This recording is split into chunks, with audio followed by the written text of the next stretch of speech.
I've spent the last few days digging into what's happening behind the scenes, and here's what I think. I think that the U.S. doesn't pay off its debt. It's restructuring who's going to hold it. When people say that the debt could be privatized and uploaded to the world, what they're actually meaning is this.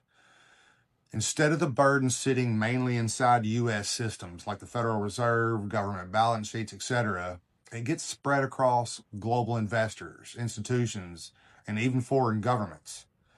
That happens through things like treasury bonds. When countries like Japan and China buy U.S. debt, what they're doing essentially is financing America. They're holding a piece of that obligation. Now, imagine that process expanding even further into things like hedge funds, pensions, corporations, and even tokenized systems where anybody in the world can hold a slice.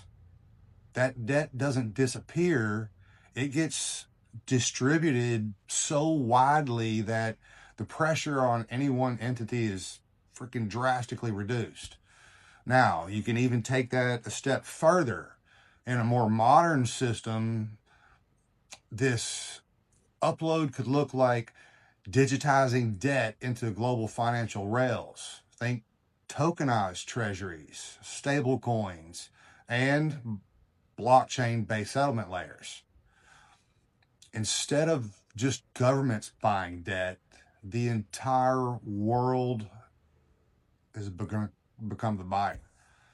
For example, a fund in Europe, a bank in Asia, or even retail investors could all hold U.S. debt through digital assets tied to it.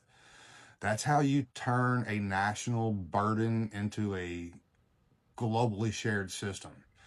It's similar to how companies raise money. They issue shares and spread ownership across millions of investors. The U.S. can do the same thing with all of its debt. They're going to package it, they're going to distribute it, and let the global demand absorb it over time.